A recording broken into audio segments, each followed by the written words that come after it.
And Paul, earnestly beholding the council, said, Men and brethren, I have lived in all good conscience before God until this day.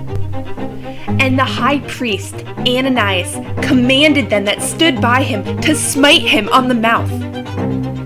Then said Paul unto him, God shall smite thee, thou whited wall.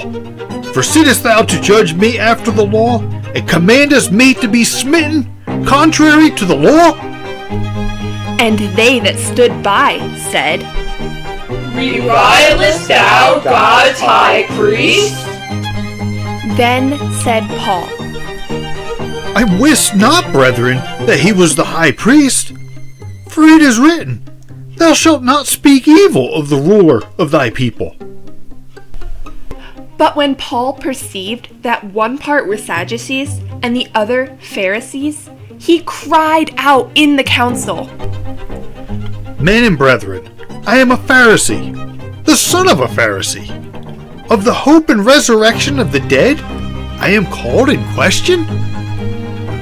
And when he had so said, there arose a dissension between the Pharisees and the Sadducees, and the multitude was divided. For the Sadducees say that there is no resurrection, neither angel nor spirit, but the Pharisees confess both. And there arose a great cry, and the scribes that were of the Pharisees' part arose and strove, saying, We find no evil in this man. But if a spirit or an angel had spoken to him, Let us not fight against God. And when there arose a great dissension, the chief captain, fearing lest Paul should have been pulled in pieces of them, commanded the soldiers to go down and to take him by force from among them, and to bring him into the castle. And the night following, the Lord stood by him and said, Be of good cheer, Paul, for as thou hast testified of me in Jerusalem, so must thou bear witness also at Rome.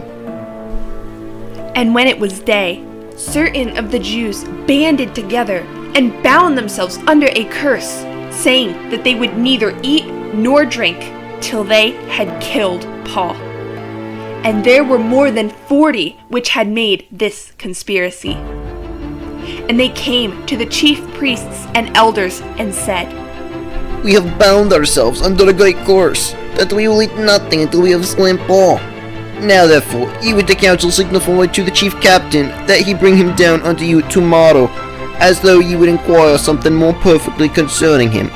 And we, or ever he come near, are ready to kill him. And when Paul's sister's son heard of their lying in wait, he went and entered into the castle and told Paul. Then Paul called one of the centurions unto him and said, Bring this young man unto the chief captain, for he hath a certain thing to tell him. So he took him and brought him to the chief captain and said, Paul the prisoner called me unto him, and prayed me to bring this young man unto thee, who hath something to say unto thee. Then the chief captain took him by the hand and went with him aside privately and asked him, What is that thou hast to tell me? And he said, The Jews have agreed to desire thee, that thou wouldest bring down Paul tomorrow into the council, as though they would inquire somewhat of him more perfectly. But do not thou yield unto them, for there lie in wait for him of them more than 40 men, which have bound themselves with an oath, that they will neither eat nor drink till they have killed him, and now they are ready, looking for a promise from thee.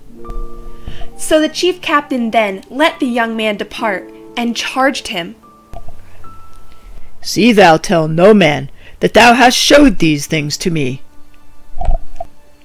And he called unto him 2 centurions, saying, Make ready 200 soldiers to go to Caesarea, and horsemen 70, and spearmen 200, at the 3rd hour of the night.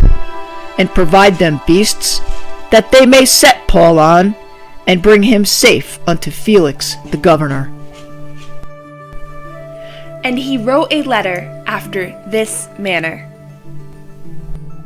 Claudius Lysias, unto the most excellent governor Felix, sendeth greeting. This man was taken of the Jews, and should have been killed of them. Then came I with an army, and rescued him, having understood that he was a Roman. And when I would have known the cause wherefore they accused him, I brought him forth into their council, whom I perceived to be accused of questions of their law, but to have nothing laid to his charge worthy of death or of bonds. And when it was told me how that the Jews laid wait for the man, I sent straightway to thee, and gave commandment to his accusers also to say before thee what they had against him. Farewell.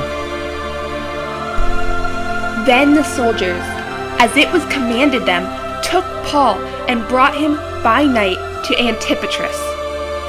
On the morrow they left the horsemen to go with him and returned to the castle, who, when they came to Caesarea and delivered the epistle to the governor, presented Paul also before him.